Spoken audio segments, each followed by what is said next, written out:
trazados por esta pintura. Es de un pintor chino, ¿sí? Y lo que se llama la pintura ánades, nada más, son estos patos. Y están ahí en su laguito, en su lugar donde habitan. Y bueno, esta pintura tiene que ver con la competencia genérica 2. ¿Qué dice la competencia genérica 2? Alejandra.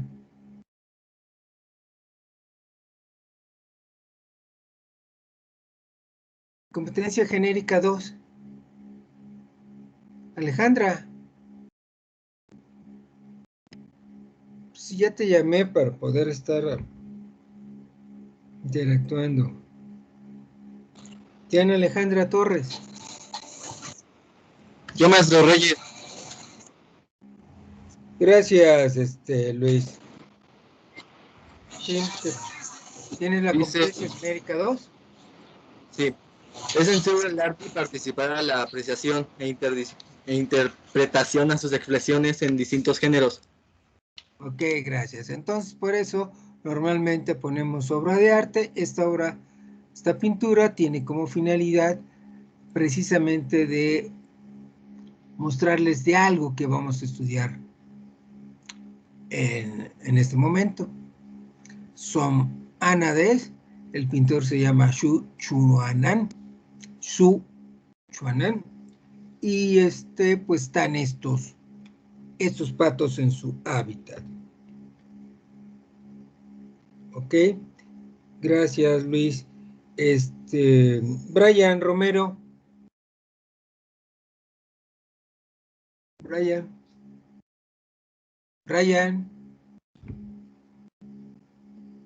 Perdón, profe, tenía problemas con el audio. Brian, ¿qué es el hábitat? Es un conjunto donde se habitan distintas partes de especies, digamos en este caso que ¿Pero son como conjunto de patos, qué? de animales, De de especies, animales por no, así el decirlo. hábitat no es el conjunto de animales. El conjunto de organismos se llama población. Y aquí tenemos una pequeña muestra de una población de ánades, de patos, obviamente chinos, Bueno, pero su hábitat. Dime 2 elementos o 3 elementos del factores, componentes del hábitat de estos patos. Yo, profe León. Sí, León. Dos de los componentes, pues uno sería el lago en el que están reposando. El lago, sí. Y aparte, pues el mismo suelo en el que está uno de los patos, ¿no? Sí, Serían dos suelo. componentes. Y el hábitat, pues es en el medio en el que sobrevive o en el que subsiste el mismo animal. Es decir, donde vive el animalillo, ¿no? Sí, pero no solo lugar. Es el conjunto de todos los factores. Un factor que está aquí, pues, porque es invisible, es el aire. Aquí Sí. hay aire. Lo sabemos, pero no lo vemos, pero hay aire. Y es un factor del hábitat. Otro factor del hábitat es el agua del lago. El agua en sí misma es química, factor. Y el riachuelo que se ve químico, atrás también sería parte del hábitat, ¿no? pero todo sería geográfico. Si es riachuelo o si es lago, sería un factor de tipo geográfico. Y esas rocas, despeñadero de aquí, sería también otro factor geográfico. Y todos esos elementos conforman precisamente el hábitat de esos patos. Y por eso lo pusimos ahí en referencia a eso. Vamos a hablar también sobre todo de un elemento, de un concepto que es complicado, porque los mismos ecólogos se han contradecido entre sí un poco, y es, gracias, a ver, Adriana Martínez.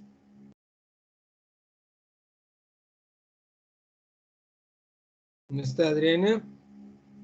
Pues no sí, aquí estoy. Es Adriana, ¿qué sí, está haciendo el pajarito? está comiendo la miel. Está comiendo miel. No solo miel, también se come más que la miel. Aparte ¿Los de la miel, insectos? se come la cera. Ajá. Estos pájaros africanos se comen cera. También viven en Sudamérica. Comen cera. Y bueno, y claro, aquí tiene el nombre de nicho. Pero antes de eso, pues ya vamos a comenzar. Lo que vamos a decir. Gracias, Adriana, sí, ¿verdad? Ok. Sí. En esta página estudiaremos los nichos ecológicos respecto a varios factores ambientales del hábitat. Noten que los factores ambientales pertenecen al hábitat. Y esos factores, como su nombre lo dice, FAC, significa hacer, son los que actúan, los que hacen cosas hacia los organismos de la población. Entonces vamos a ver los nichos ecológicos, las curvas de tolerancia a dichos factores y su relación con las adaptaciones alcanzadas tras miles o millones de años de selección natural. Como siempre, les sugiero que estudien el material, todos los recursos de la página, para su estudio asincrónico, sobre todo si no tienen conexión a internet estable. Les recomiendo que guarden la página, las presentaciones y videos en su memoria USB. Y claro, guardan la presentación, guardan la página como PDF y pueden interaccionar con ella. De las presentaciones, como la que está aquí, pican en el vínculo, llegan a /share y de ahí mismo lo que pueden hacer ahí, bajarla apretando este botón. La bajan como PDF. Es muy sencillo. Ustedes la pueden ver desde el blog, las imágenes las pueden ver, pero yo, como siempre, yo se las presento desde mi versión original, que está aquí. Rodrigo Mora, confirma lo que estoy mostrando, por favor. Nicho ecológico y las adaptaciones. Ok, lo importante aquí es que tenemos un organismo y están haciendo algo. ¿Qué está haciendo ese bicho? Tú mismo, Mora.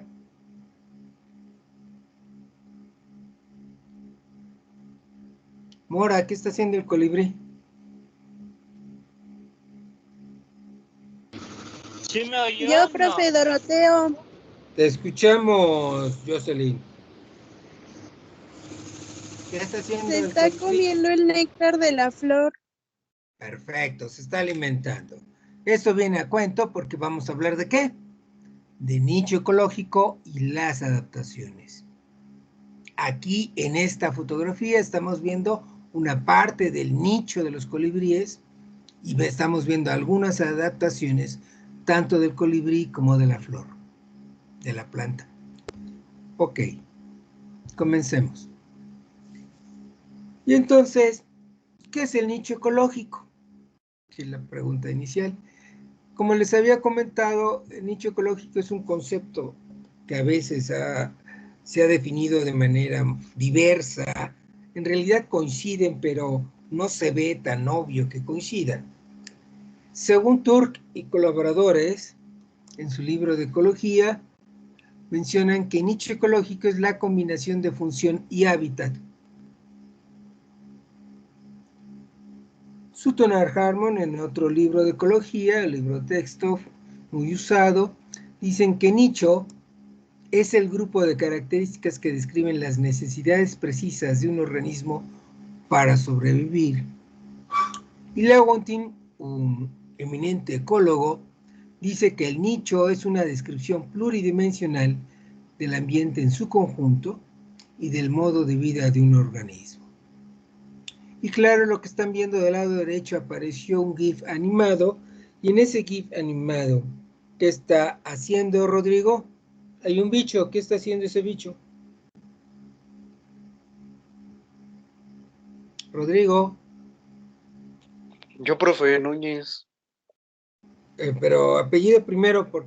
Núñez, se está comiendo Ok. la hoja. Ujú. Tenemos una oruga que se está comiendo, ¿qué cosa? La hoja de una planta. Entonces, esta oruga está comiendo hojas, por lo tanto es un animal. ¿Cómo le dirían a este animal que está comiendo hojas? Por estar comiendo hojas, ¿cómo le Herbívoro. llamarían? Herbívoro, Herbívoro. claro. No te vayas. Y ahorita está este otro animal, otro insecto. Es una mantis religiosa. ¿Y qué está haciendo la mantis? Tú mismo. Igual, comiendo. Está comiendo, ¿pero qué está comiendo? Como una mosca, ¿no? Una mosca. Sí, es una mosca. Entonces, a diferencia de la oruga, la mantis está comiendo, pero por lo que come, ¿cómo le dirían? Insectívoro. ¿Cómo? ¿Insectívoro? Insectívoro. Ah, pudiera ser. El problema es que luego algunas mantis están comiendo lagartijas pequeñas. Carne, sí, ya vuelven Entonces carnívoros. ya sería carnívoro, ¿no? Sí. Ok, claro. Esta palabra herbívoro y carnívoro nos estamos refiriendo a un tipo de nicho ecológico. Porque estamos combinando la función. ¿Qué están haciendo? Están comiendo. Y el hábitat, este factor son las hojas, acá las moscas, y están comiendo hojas, comiendo moscas. Y claro, cuando decimos que es herbívoro y carnívoro, estamos describiendo una necesidad precisa de este organismo para sobrevivir. Necesitan comer hojas, necesitan comer moscas. ¿Okay? Y claro, aunque aquí nada más estamos viendo una dimensión, que es la dimensión de comer, de nutrirse, pues nicho ecológico es una descripción pluridimensional, así que no nos basta con decir que esta oruga es herbívora y esta mantis es carnívora. Continuemos. ¿Qué es el nicho ecológico de una especie? Según yo, es mi definición, es el conjunto de todas las interacciones que establecen los organismos de una especie con los factores ambientales de su hábitat. Así, por ejemplo, aquí en el dibujo les muestro una gráfica de un estudio ecológico en el cual se muestra la humedad del suelo y la... a ver, dejen quitar el estorbo. Y el pH efectivo del suelo donde están los árboles, diferentes especies. De esos árboles que son deciduos de los montes Apalaches en Estados Unidos y Canadá. Y solamente son dos factores, humedad del suelo y pH. Entonces notarán que las distintas especies de árboles ocupan distintas regiones del plano de humedad respecto a pH. Pueden traslaparse diferentes especies, pero nunca el área de combinación de humedad y pH coincide de una especie con otra especie. Cada especie tiene su propia combinación de valores de humedad del suelo y pH del suelo donde vive. Fuera de esas combinaciones, cada especie ya no es capaz de vivir. Continuemos. Entonces, nicho es una descripción pluridimensional del ambiente. ¿Pueden dos especies tener el mismo nicho? No, no por mucho tiempo. Cuanto más parecidos sean los nichos de sendas especies que ocupan el mismo territorio, más intensa es la competencia entre ellas y al final solo hay dos opciones. Una de las especies que están ahí compartiendo el nicho se extingue o ambas evolucionan diferenciando sus nichos ecológicos. Y esto se llama principio de exclusión. Y aquí tenemos estas especies de pájaros que tienen un nicho arbóreo, porque viven en estos árboles de pinos, y sin embargo, noten que por los colores, estas especies muy cercanas por otra parte de pájaros, ocupan diferente nicho. El color azul corresponde a la especie que está tapada por la miniatura de Teams, y así los demás.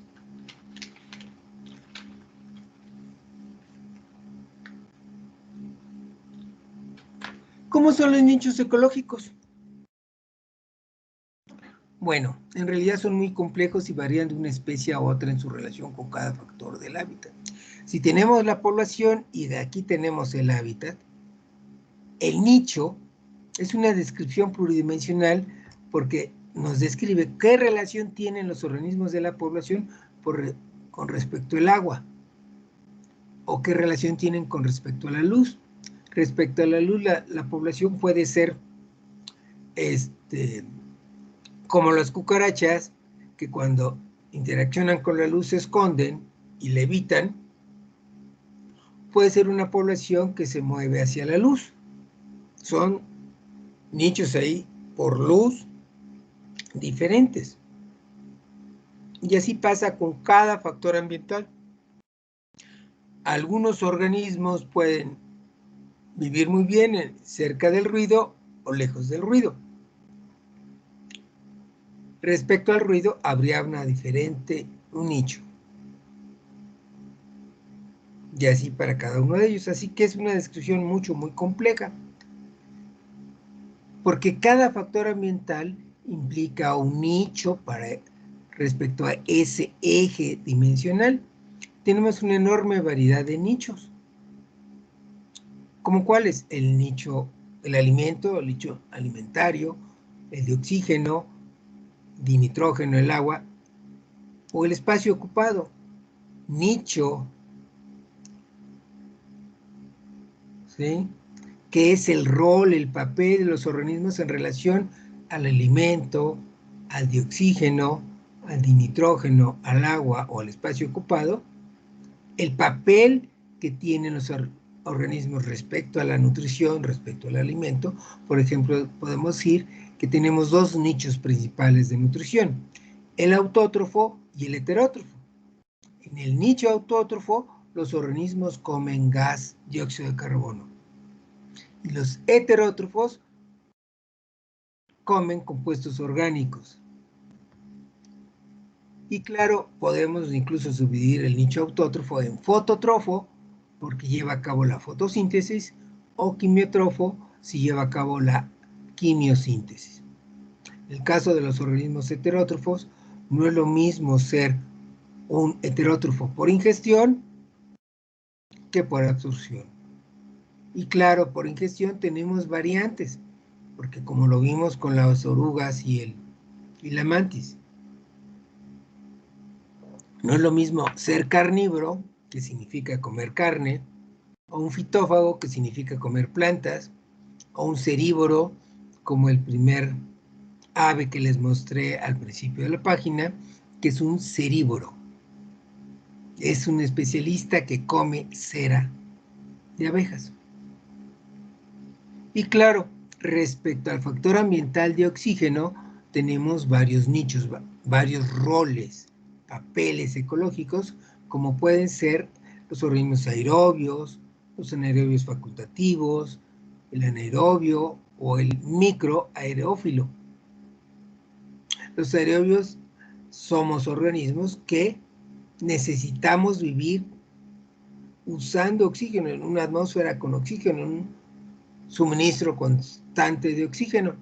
Los anaerobios facultativos pueden vivir con oxígeno, pero prefieren en una situación donde no viven con aire, no viven con oxígeno. Los anaerobios solo viven en lugares donde no hay oxígeno. Y los microaerófilos viven solo donde hay muy poquita cantidad de oxígeno. Lo necesitan en pequeña cantidad. Cuando es grande la cantidad de oxígeno, se mueren. Y así tenemos nichos respecto al factor ambiental de nitrógeno. Algunos organismos funcionan como fijadores de nitrógeno, otros como no fijadores, otros más como organismos desnitrificantes, etc. Respecto al agua, en un aspecto podríamos decir, algunos organismos son acuáticos, es decir, que viven en agua dulce, otros son marinos, porque viven en agua salada, otros son terrestres, etc. Todavía podríamos poner otros ejemplos.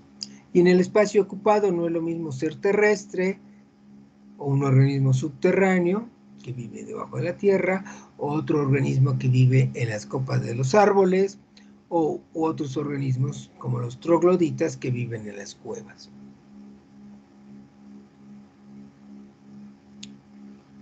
Y entonces la cantidad de factores ambientales que tienen los organismos es muy grande.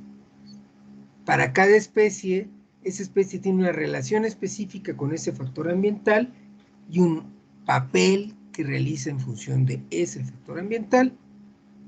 Pero entonces, para los factores ambientales, se pueden construir gráficas que representan el crecimiento de sendas poblaciones a diversos valores de un factor ambiental.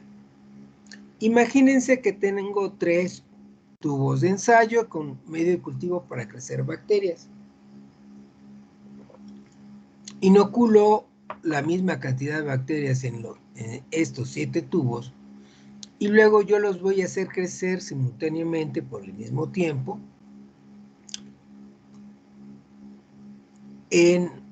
variando un solo factor ambiental. Y voy a ver precisamente el crecimiento de bacterias por mililitro después, digamos, de 24 horas. ¿Qué es lo que ocurre? Que unos tubos los voy a colocar con un factor ambiental con un valor bajo, otro muy alto, otro en medio, en fin. Factores, cada tanto variando el factor ambiental, los voy poniendo. Como ¿qué factor ambiental? Pudiera ser la temperatura. Entonces pongo aquí a los 5 grados, 10, 15, 20, 25, 30, por decir algo. No me importa el factor ambiental concreto aquí, pero sí los coloco al mismo tiempo, los 7 tubos con la misma cantidad de bacterias iniciales, en condiciones todas iguales, excepto esta variante del factor ambiental en estudio. ¿Y qué obtenemos? Obtenemos que hay una curva de crecimiento con esta forma que van a estudiar o ya están estudiando en Matemáticas 6, que es la curva de Gauss. En este caso no es una curva de Gauss como tal, sin embargo tiene su misma forma. Y entonces noten lo siguiente, que hay unos tubos que están colocados en estos puntos, están ya donde la curva ya terminó y estos organismos simplemente se mueren. El factor ambiental con este valor produce la muerte, con este factor produce la muerte. Y claro, con diferentes valores tenemos diferentes números de bacterias tras, digamos, 24 horas de cultivo. Entonces, esta curva que tenemos aquí, que se construye de esta manera, se llama curva de tolerancia. ¿Cuáles son las partes de la curva de tolerancia? Bueno, entonces noten, esa es la curva de tolerancia. Y hay 2 regiones, una del lado mínimo y la otra del lado máximo, que llamamos zona de intolerancia o zona de muerte. Los organismos, el organismo que estamos estudiando, o enfrentado al factor ambiental con estos valores de esta zona, se muere. Enfrentado a los valores de esta otra, se muere. Si hablamos, por ejemplo, del factor ambiental pH, se muere aquí por demasiado alcalino y acá por demasiado ácido. Lo mismo con la temperatura. Si lo que variamos aquí en el eje horizontal es la temperatura, en determinado momento se mueren porque la temperatura es demasiado alta o demasiado baja. Entonces, estas son las zonas de intolerancia o de muerte. Luego tenemos dos zonas que se llaman zonas de tensión fisiológica. Los organismos viven en estas condiciones del factor ambiental, viven, pero casi toda la energía de su alimento la gastan para mantenerse vivos. Están en tensión fisiológica. Sus aparatos, órganos, tejidos, células, están trabajando a todo lo que dan para mantenerse vivos en esas condiciones. A diferencia de los organismos que se encuentran en este valor del factor ambiental, que es el valor óptimo. Entonces, esta región que incluye el valor óptimo y sus adyacentes se llama rango óptimo, la zona de crecimiento óptimo. Y toda la suma de las dos zonas de tensión fisiológica y el rango óptimo se llama rango de tolerancia. En este conjunto de valores para el factor ambiental en estudio, los organismos pueden sobrevivir y crecer. Fuera del rango de tolerancia, simplemente fallecen, ya sea por demasiado o por demasiado y otro por muy poco, del factor que consideren cualquiera. Y entonces, imagínense el factor temperatura. Aquí tenemos en el eje horizontal el factor temperatura, en el eje vertical el tamaño de la población, y tenemos 4 curvas de tolerancia de 4 organismos diferentes. En la curva marcada con el número 2, tenemos los organismos que suelen vivir a 37 grados, más o menos como nuestro medio interno. Estos organismos suelen denominarse mesófilos. De meso, que quiere decir en medio. Porque en esta otra curva que crece en el óptimo a 4 grados, los llamamos psicrofílicos, porque les gusta el frío.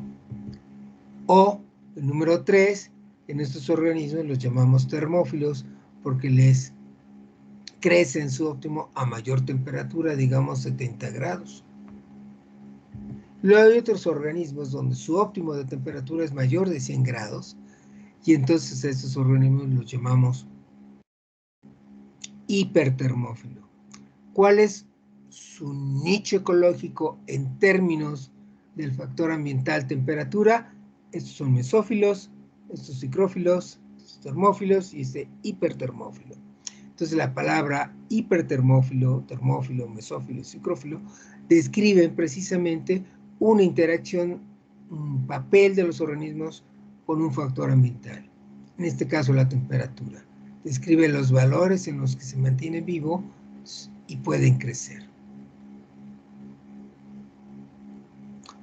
Planteamos un problemita aquí sobre cuál factor controla el crecimiento. Por favor, confirma lo que se ve en la pantalla, Carlos Vázquez.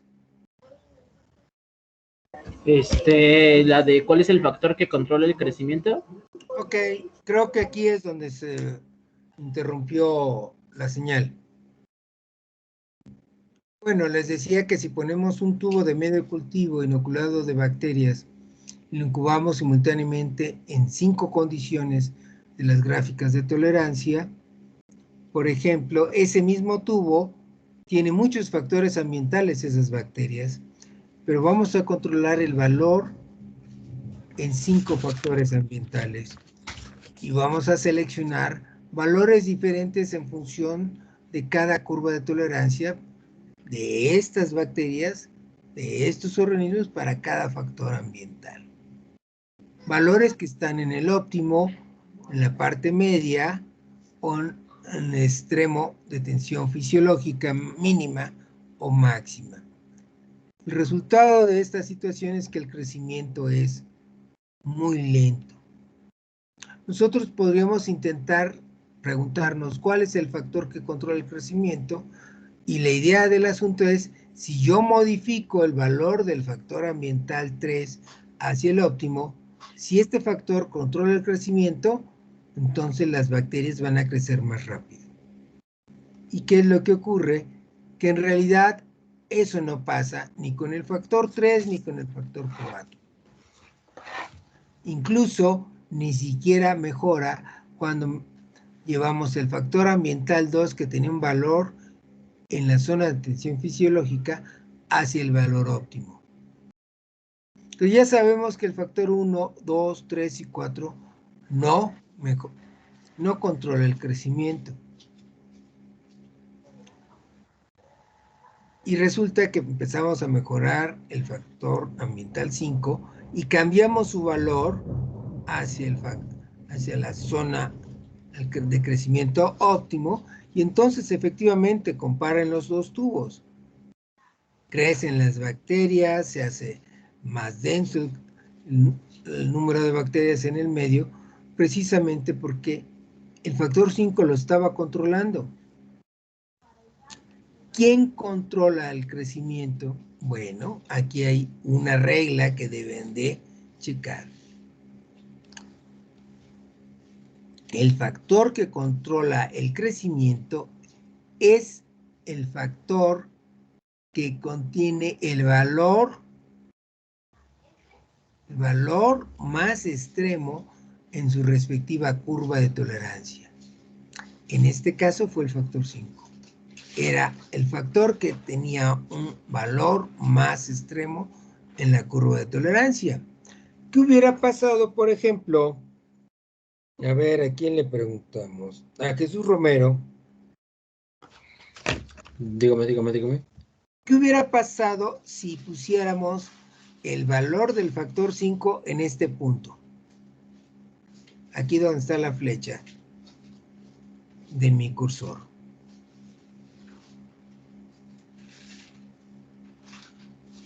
¿Qué hubiera pasado?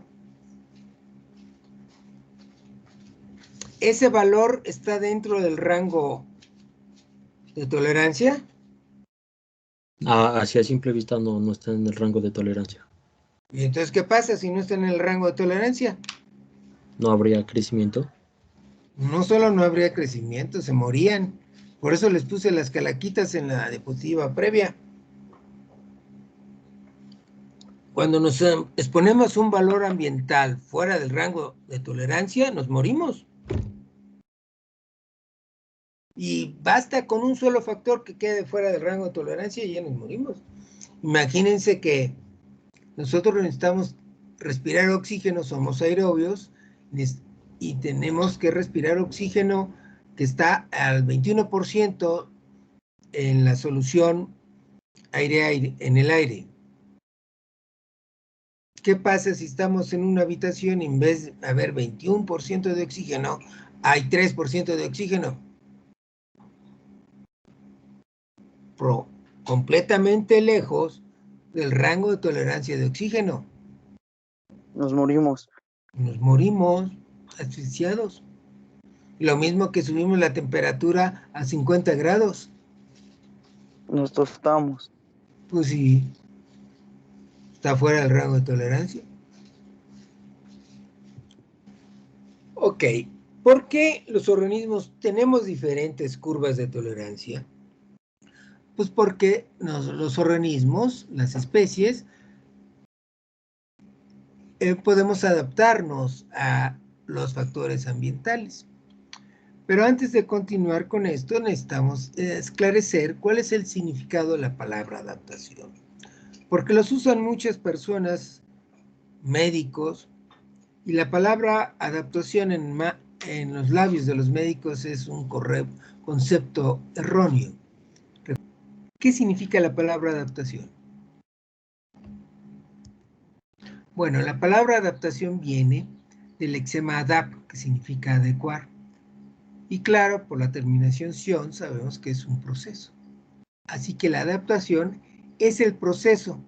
¿Qué tipo de proceso? Proceso evolutivo, que cambia los rasgos heredables de los organismos de manera de adecuarlos a las presiones de selección de su nicho ecológico. Tras una larga serie de generaciones. Hay, sin embargo, otro significado.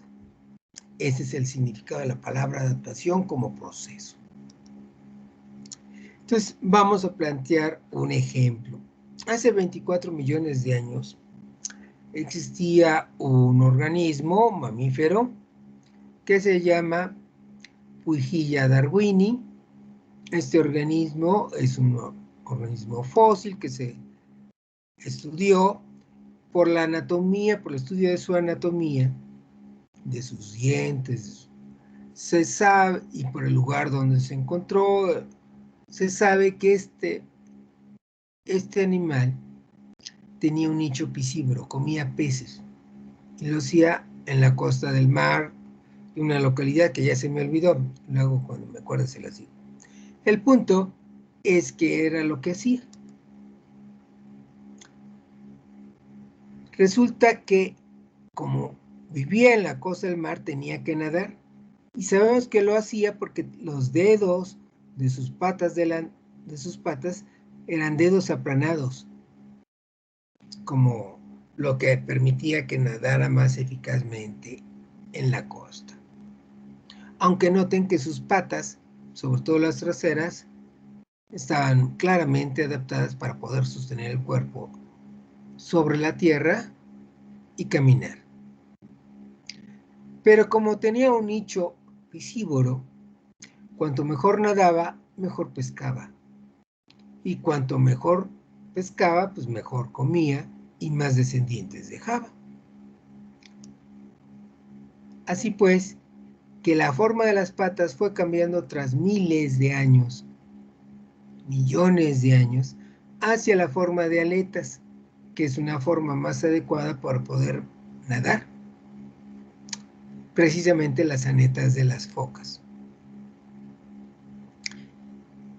Las focas, como saben, nadan mucho mejor, pero caminan muy mal. Sabemos por estudios de anatomía comparada que Puigilla darwini es un ancestro de las focas actuales. Y aquí lo que hemos visto, la transformación de las extremidades, patas que funcionan como patas, a extremidades que funcionan como aletas. Estamos representando precisamente la adaptación. Luego, ¿cuál es el segundo significado de la palabra adaptación? En vez de adaptación como proceso, se habla de adaptaciones como rasgos heredables que aumentan la probabilidad de sobrevivir hasta el momento de poder dejar descendientes.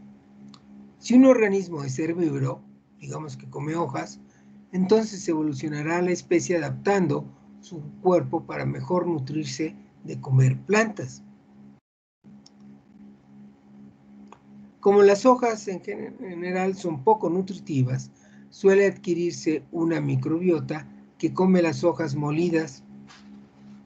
Esas bacterias les fermentan y el herbívoro se nutre mejor porque precisamente termina comiéndose a las bacterias, digiriéndolas y asimilando sus nutrientes, que incluyen, por supuesto, muchas vitaminas, proteínas y todos los nutrientes necesarios. Así que los mamíferos foliófagos se nutrirán mejor si sus tubos digestivos alojan más alimento. Y fíjense, ¿qué tenemos allí? ¿Alguien sabe qué animal es?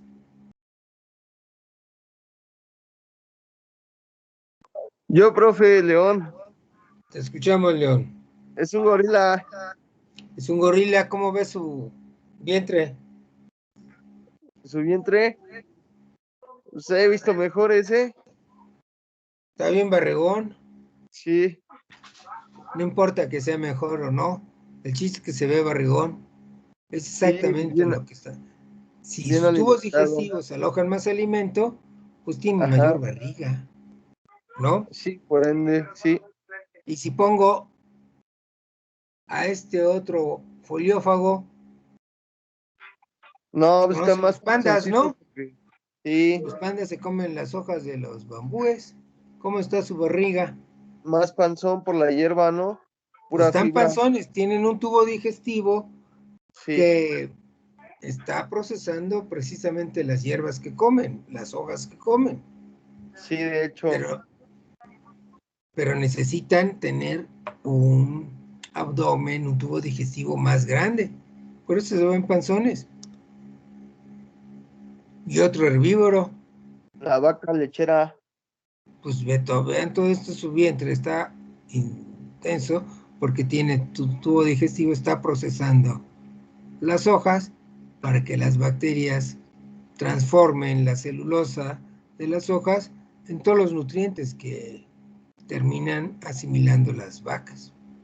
Entonces, ¿se dan cuenta? Entonces, lo que tenemos aquí, que los organismos tienen rasgos. Esos rasgos aumentan la probabilidad de sobrevivir. Si no tuvieran estos rasgos, estos animales no podrían sobrevivir y no dejarían descendientes. Se extinguirían. Así pues, decimos que cuáles son los tipos de adaptaciones que existen.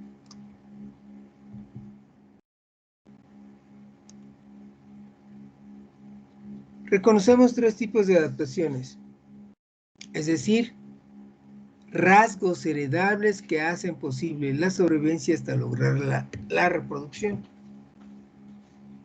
Son las adaptaciones anatómicas, adaptaciones fisiológicas y las adaptaciones conductuales.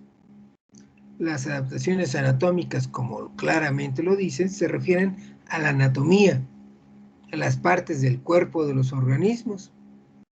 Y esas partes tienen rasgos, características que, para empezar, son heredables y hacen posible la sobrevivencia hasta lograr la reproducción. Por ejemplo, un ejemplo de adaptación anatómica es la presencia del pulgar oponible que tenemos los humanos. Sin este pulgar oponible, nuestra capacidad de realizar trabajo, de alimentarnos, se reduce de manera brusca. Entonces, tener un pulgar oponible es un rasgo anatómico, pero también es un rasgo anatómico heredable, porque ustedes saben que existen personas que tienen el pulgar oponible. ¿A cuántos grados? ¿Alguien me puede decir? Sí se ve mi pulgar, ¿no? ¿Nadie lo ve? ¿No lo ve? ¿Nadie me oye? Sí, profe. Sí, maestro. Pues díganme, por favor, soy fulano, y díganme, ¿cuántos grados hay de aquí a acá? Soy Doroteo. Salinas. 90 grados. 90. 90 grados. Hay personas que tienen el pulgar así. Y se llama pulgar a 45 grados. Así se hereda. Y luego, como quieren ser igual que la mayoría de los humanos, entonces tuercen esta articulación y la jalan hacia atrás y lo curvan mucho para aparentar que tienen una pulgar a 90 grados. Que es mi caso. Yo aquí le estoy simulando un pulgar de 45. Entonces, las adaptaciones anatómicas, noten que se pueden dibujar, les podemos fotografiar, son características de la anatomía, de la forma de los organismos, a diferencia de las adaptaciones fisiológicas, que tiene que ver con la función. Aquí les muestro en el GIF animado, les muestro la yema de un dedo y noten cómo de tanto en tanto aquí hay unos agujeritos de un conducto que está en la piel que conduce en la profundidad a glándulas que producen sudor. Y estamos viendo aquí precisamente cómo se secreta ese sudor por las glándulas sudoríparas. Este sudor tiene diversas funciones. Si con este sudor logramos mantenernos vivos hasta lograr la reproducción, pues ya lo hicimos. Esta es una adaptación fisiológica. Noten que no puse un dibujo de la adaptación fisiológica porque para observar las adaptaciones fisiológicas el tiempo es un aspecto fundamental. Así que las adaptaciones fisiológicas se registran en el tiempo, en gráficas con el eje X en el tiempo o con videos como en este caso. Finalmente les pongo un ejemplo de adaptación conductual. Brian Romero.